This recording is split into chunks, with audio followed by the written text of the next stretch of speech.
અમદાવાદ સિવાય પણ અરવલ્લીમાં મેઘરજમાં વાવાઝોડામાં સાથે વરસાદ। માલપુર મેઘરજ પંથકમાં તોફાની વરસાદ ખાબક્યો। મેઘરજના ગ્રામ્ય વિસ્તારોમાં ખેતરમાંથી ઘાસના પૂડા ઉડ્યા હોય તેવા દ્રશ્યો। સુનોખ મણિપુર કંપામાં કરા સાથે વરસાદ નોંધાયો। ટિન્ટોય પંથકમાં પણ ભારે પવન સાથે વરસાદ। ધનસુરા મોડાસા હાઈવે પર વૃક્ષ ધરાશય થવાની ઘટના। આરામગૃહ તળાવ નજીક વિશાળકાય વૃક્ષ પડતા ટ્રાફિક જામના દ્રશ્યો સર્જાયા છે।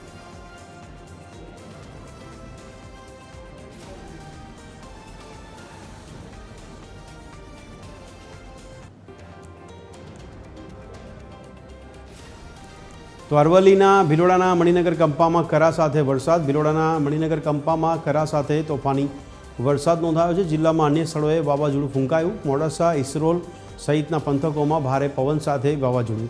વીજળીના કડાકા અને ભડાકા સાથે ભારે પવન ફૂંકાતા ચોતરફ ધૂળની ડમરીઓ ઉડવા લાગી। તો મેઘરજ તાલુકામાં ગ્રામ્ય વિસ્તારમાં ધોધમાર વરસાદ ખાબક્યો। જીતપુર ઈસરી રેલ્લાવાડા સહિત અનેક વિસ્તારોમાં વરસાદ ખાબક્યો હોવાના દ્રશ્યો।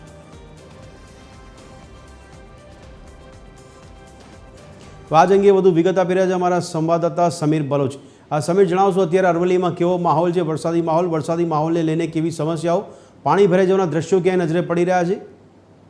બિલકુલ ભદ્રેશ, જો વાત કરવામાં આવે તો અરવલ્લી જિલ્લામાં ભારે વાવાઝોડા સાથે સાંજે વરસાદ વરસ્યો હતો। માલપુર મેઘરજ પંથકમાં તોફાની વરસાદ વરસ્યો હતો। મેઘરજના ગ્રામ્ય વિસ્તારમાં ખેતરમાંથી ઘાસના પૂડા પણ ઉડી જવાના બનાવ બન્યા હતા। માલપુર બગીચા વિસ્તારમાં સોસાયટીમાં પાણી ભરવાના બનાવ બન્યા હતા। તો બીજી બાજુ સુનોખ મણિપુર કંપામાં કરા સાથે વરસાદ વરસ્યો હતો અને ટિન્ટોય પંથકમાં પણ ભારે વાવાઝોડા સાથે વરસાદ વરસ્યો હતો। લગભગ 1 કલાક સુધી આજે વાવાઝોડાના કારણે સમગ્ર પંથકમાં અંધારપટ છવાયેલું સામે આવ્યું હતું। ભદ્રેશ, સમીર, વરસાદની આગાહી કરવામાં આવી હતી, તો એ આગાહી મુજબ તંત્ર દ્વારા તકેદારીના ભાગરૂપે કોઈ પગલાં લેવામાં આવ્યા છે કે કેમ?